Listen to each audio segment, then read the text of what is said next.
right. Stage is yours, Chase. Take it away. All right, let me share my screen real quick. Make sure I've already changed the resolution so it's viewable. Oh wow, very cool. I remember this theme template from Google Slides. Oh, the background, yeah. Yeah, yeah. I was like, that's I think that's the first option. It is. Very It looked, cool. but like it was for me, it was simple enough, but it also like Yeah, had enough like exactly. eye catching with it. I wasn't No, trying to make it too loud. I- You know what I mean? I'm a big fan of templates and using themes and stuff like that. So there's no point in reinventing the wheel. All right. Well, this is my DevZone or correction, DevOps engineering capstone project. The first thing I want to talk about is Linux. Linux is an open source operating system that is widely used in the world of software development and beyond. It was created by Linus Torvalds in the early 1990s and has since grown into a popular choice for businesses, governments, and individuals alike.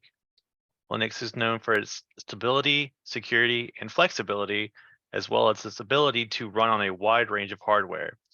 It also provides a rich set of tools and utilities for developers, including command line interfaces, scripting languages, and programming libraries. Linux is used in a variety of applications, from web servers and supercomputers to mobile devices and home appliances.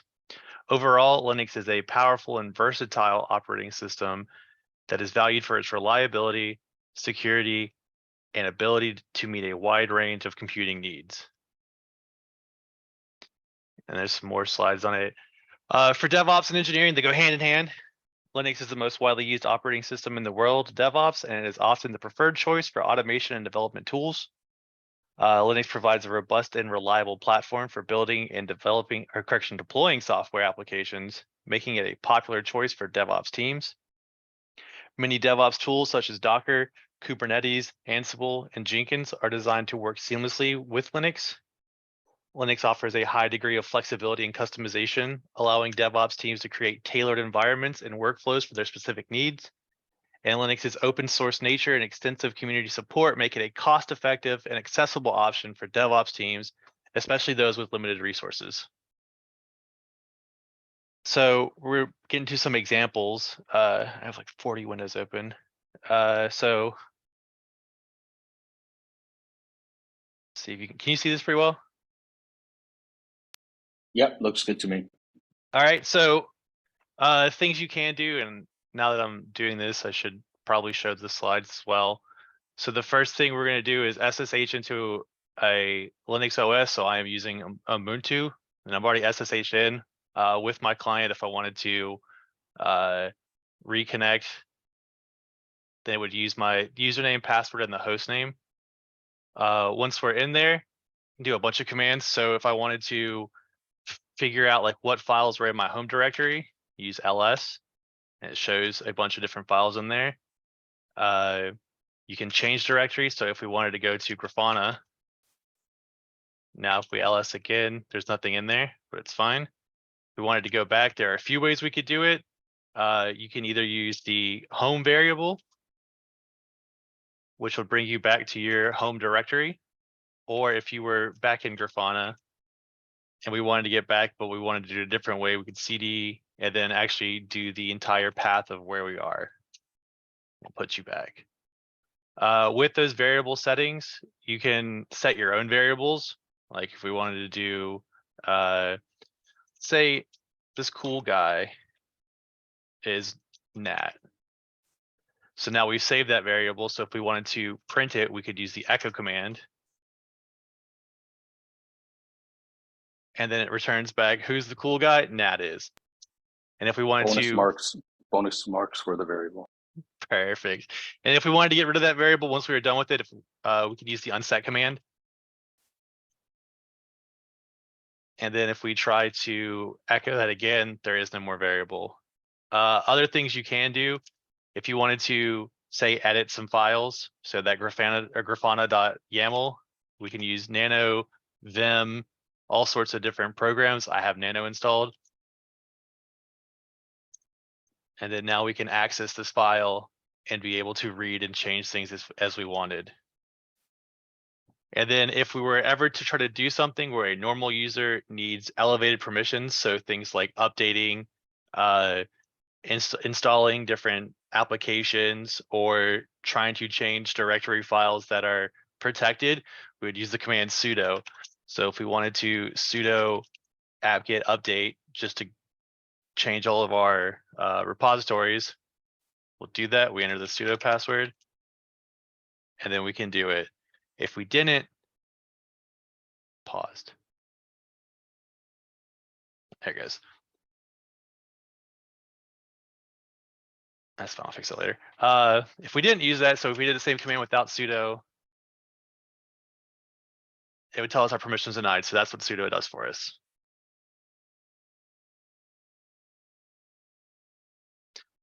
The next thing is GitHub and Git.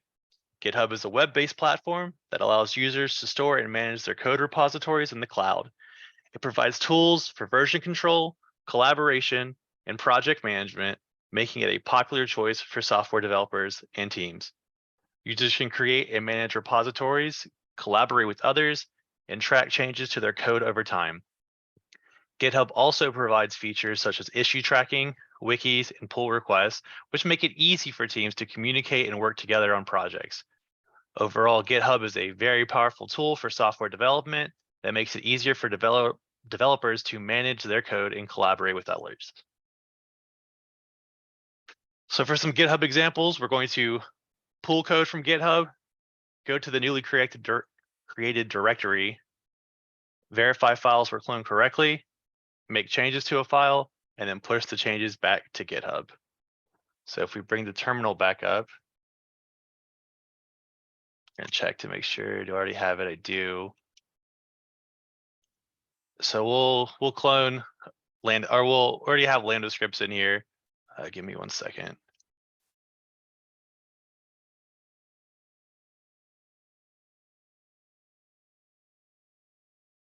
So we'll just go ahead and remove it just to make this easier.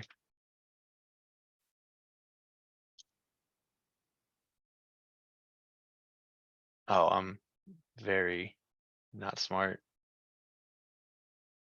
It's wrong flag. Can you see this well? Yeah, Nat? I'm following along. Yep, I'm following along. Okay, cool. Oh, I forgot to do the actual flag. It's been a while. I'm just gonna break this.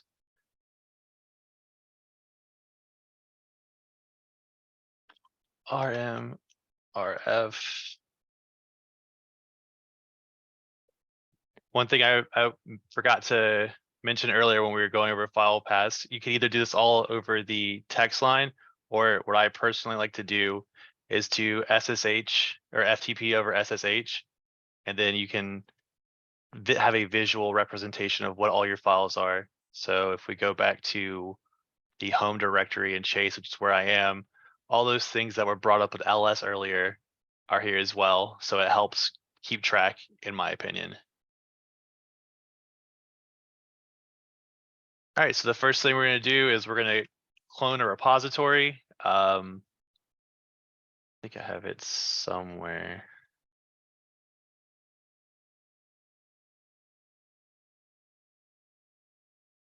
So what we're going to do is we're going to clone my own repository locally. So this is a repository that I've made. It's called Lambda scripts, which should be familiar to you. So we have all these files locally or uploaded in the cloud, and now we want them on our personal machine. So what we're going to do is just use git clone, and then we're going to https ://. Now, I should caveat, I'm cloning using an OAuth token. So normally what you could do is you could just actually use this command right here, github.com, and get the actual Git file itself, which we are going to do, but it's going to look a little different because I'm using a auth token for mine.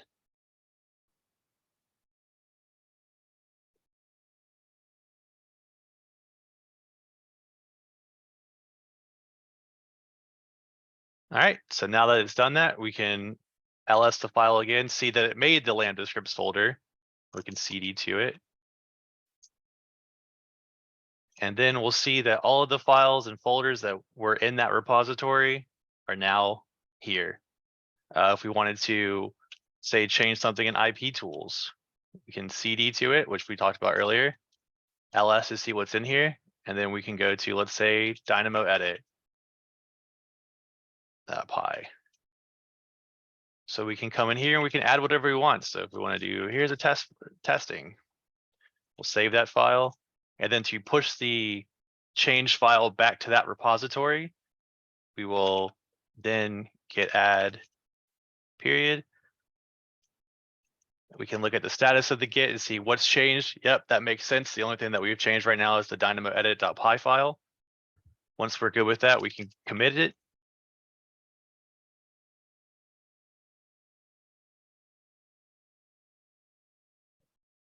We'll enter it. Now we have that, and then we're going to git push origin main. No. It's because of this credential.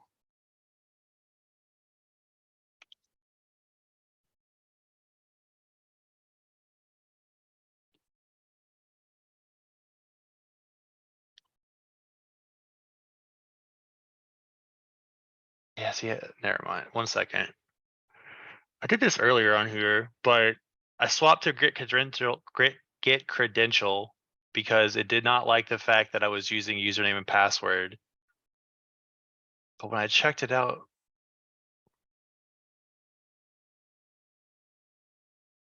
Oh wait, is this you're trying to? I'm pushing. Oh, okay.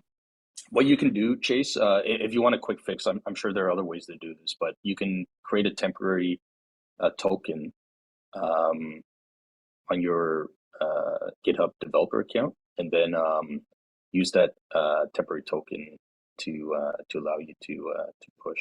Yeah. So it's funny. I have that token, and I was trying to invoke it earlier when I cloned. So the git credential variable is actually my token because I don't want to actually, especially since it's being recorded, I don't want it to do it. Yeah, of course, of course. Like, because I know you know how to do this, so we can just skip this part, so that way you're not showing your credentials on the screen share. Do you need to do anything else with the git command? No, Subsequently? the last thing is to push the changes back. Another way you can do this if you're not using the actual Git itself is to go to the actual command or the actual file because I own it. And then we'll do the same thing where you're editing it. Yep.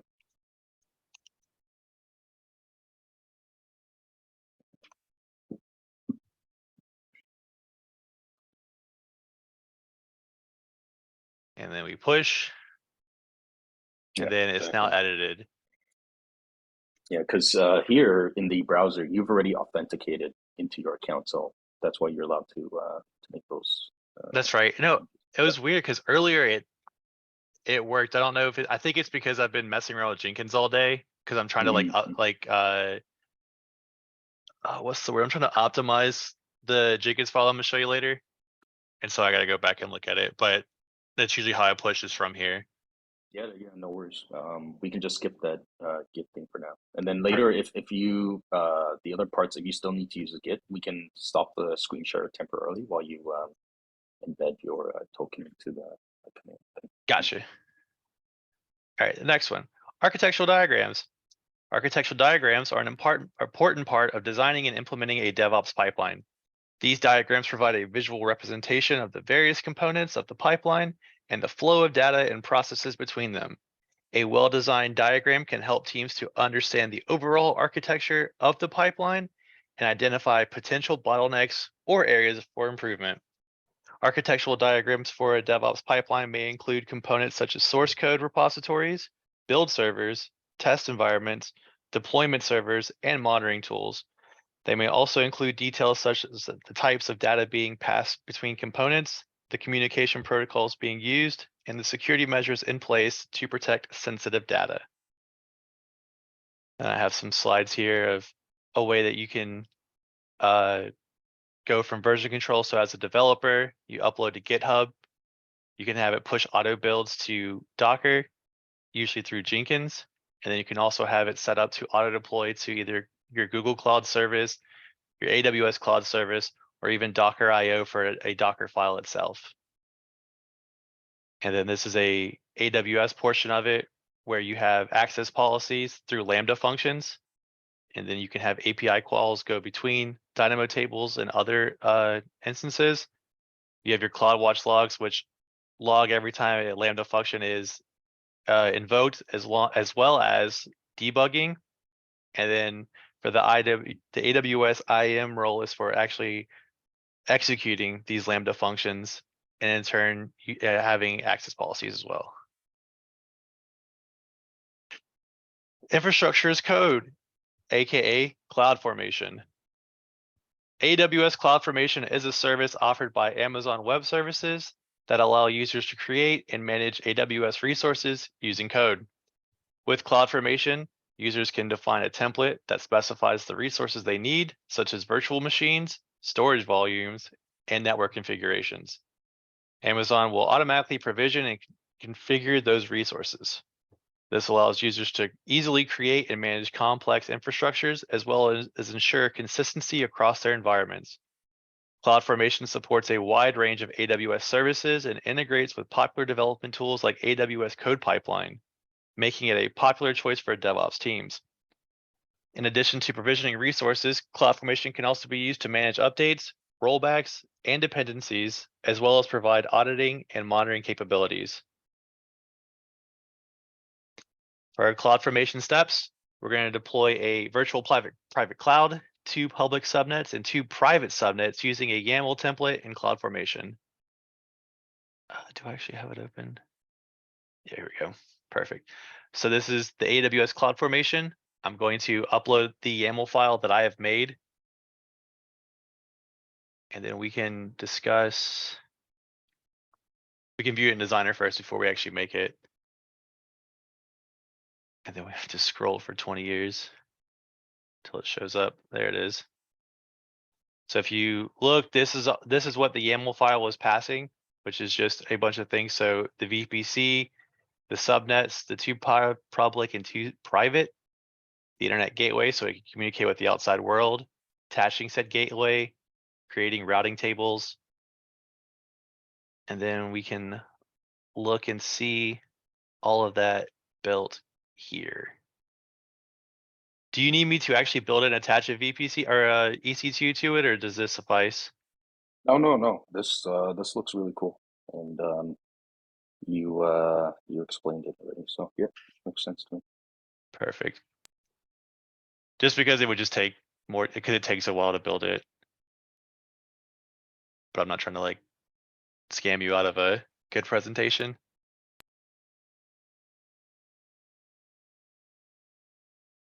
Docker.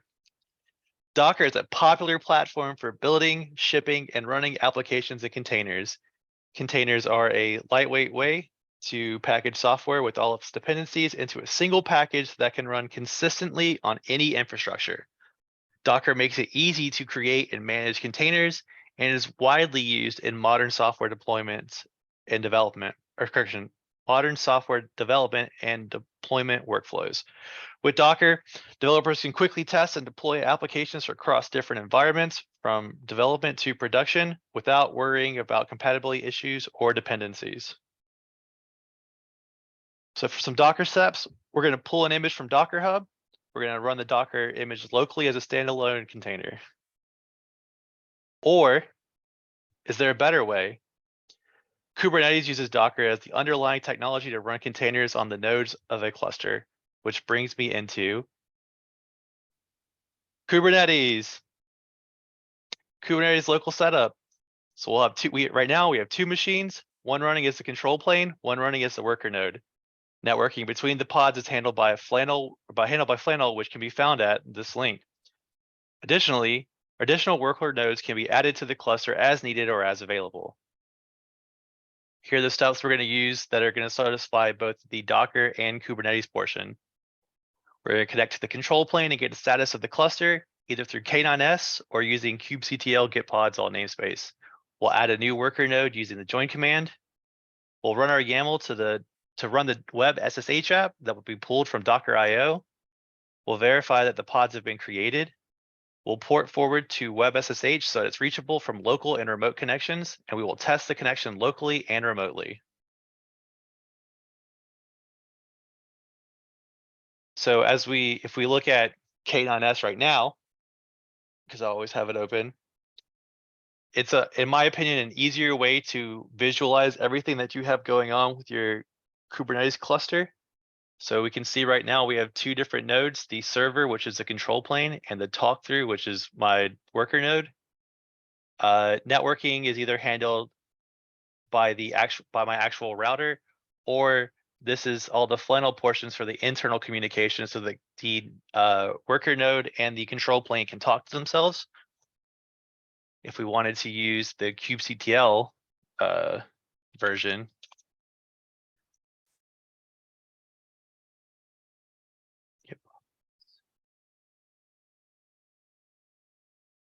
you can see the same thing, but it's not, you can't really, you have to type every command out.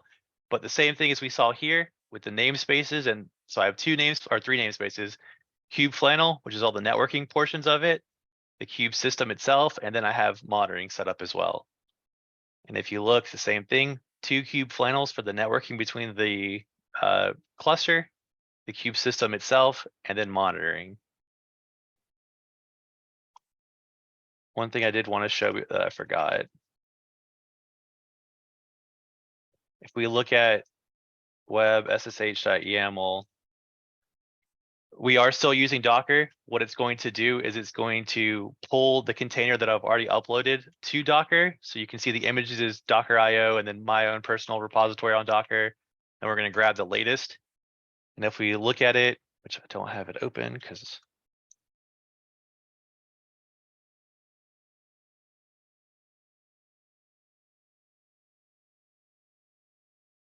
so this is my public repository on Docker.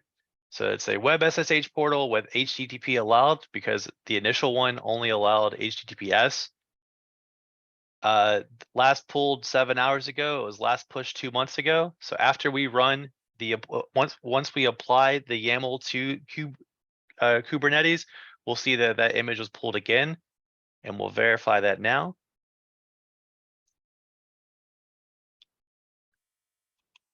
kubectl.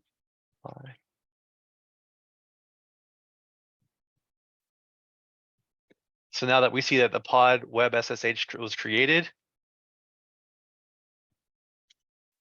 if we want to look, the pod now is under a default namespace because I did not specify one, but we can see that the pod is now running, and we can also verify that on K9S that the pod is running. When we talked about being able to port forward it, we're going to use K9S for this, but we can do the same as a command. Right now it is sitting in local and is only reachable locally. And we want to be able to allow connections outside of the Kubernetes cluster to be able to talk at either another machine on the same subnet or to the greater world. So we'll enter web SSH to 8888. And then because this is an actual local, I can't actually use localhost.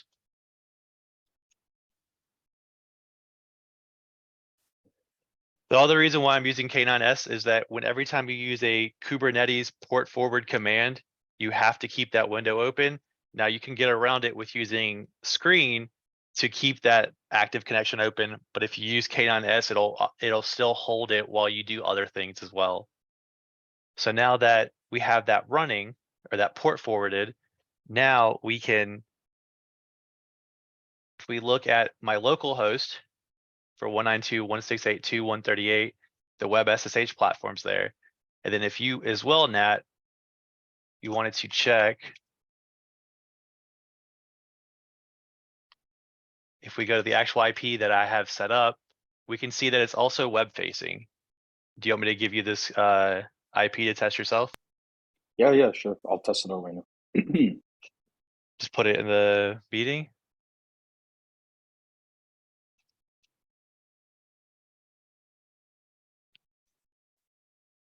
Yep, it works. Perfect. It works on my side. Very cool. Now, I also specified in the setup as well, we're going to add a new worker node using the join command.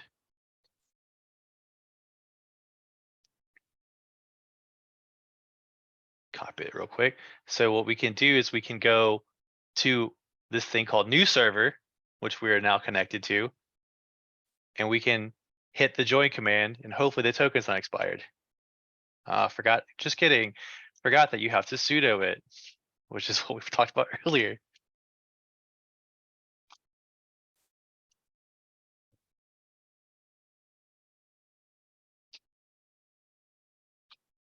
And just to, I'm doing this all locally, so to peek behind the curtain for a second, I just have another virtual machine running. So this is talkthrough, which is our first worker node. And then this Ubuntu 64 is going to be our second worker node. And as we can see here, this node has joined the cluster, certificate signing request was sent to the API server and a response was received, and the kubelet was informed of the new secure connection details. If we go back to K9S, we can see that our new server is now talking on the Kubernetes flannel connection, so it can communicate now. And now we have one control plane and 2 worker nodes attached to this Kubernetes cluster.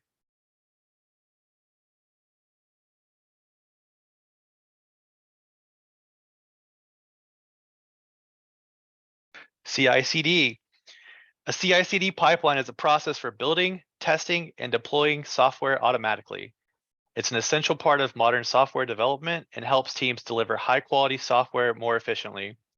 The CI stands for continuous integration, which means that changes to the code bases are regularly integrated and tested. CD stands for continuous deployment/delivery, which means that the changes that pass the test are automatically deployed to production. Jenkins is an open source automation server that's widely used for building and deploying software in a CI/CD pipeline. It provides a powerful set of plugins and integrations that enable teams to automate every aspect of the software development lifecycle, from building and testing to deploying and monitoring.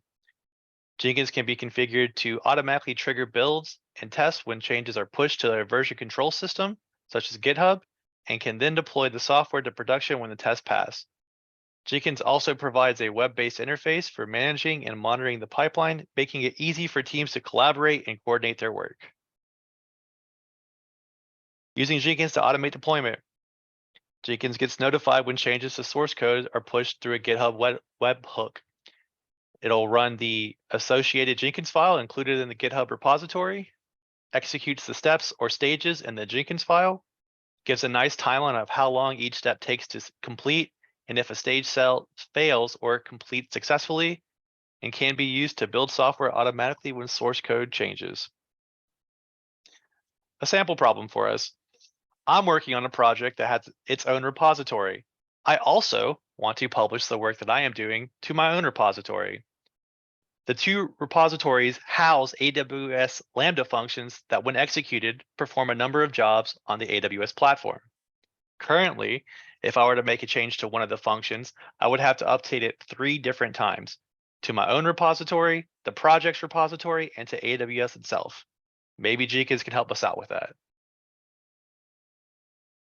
So what our Jenkins file is doing is going to get changes from a personal GitHub repository when changes are being pushed to GitHub. It checks to see if those changes are already applied to a secondary repository. If the changes are not in the secondary repository, it will commit the changes to the secondary repository with a commit message that the changes came from the original repository.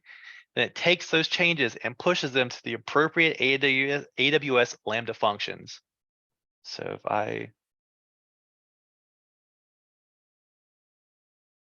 perfect, there we are. So this is Jenkins. As I talked about earlier, sometimes if it fails, it'll tell you that it fails. But an important thing to note, so earlier we made a change on the initial repository, my repository, this one, oh, not that one, this one. where we changed Dynamo Edit a little bit. We added the commented step, was the last change 16 minutes ago. If we look at Jenkins, 16 minutes ago, it did some things. It did a checkout SEM, which was from the actual Jenkins file itself. Once the repository was edited, it pushed a notification to Jenkins that something had changed. Jenkins comes in, pulls the repository, gets the Jenkins file, and then starts executing the rest of the Jenkins script. So what it's doing is it clones the source repository, it clones the target repository, it copies any changes that are made, it commits and pushes the changes, and then it updates the Lambda functions. Right now I have a secondary repository that you see here 17 minutes ago, IP tools, something changed. 17 minutes ago, the Dynamo edit that we changed earlier is now changed to reflect what is on the initial repository. And then you can see for the commit message, I sync changes with this repository. And if we go to, do I have it open? I do. Lambda functions. So if we go to our Lambda functions, you see that these were last modified 2 hours ago. Oh, look, now they were last modified 17 to 18 minutes ago. So updating one thing allowed me to update 3 different places at the same time. And Jenkins is instrumental in that.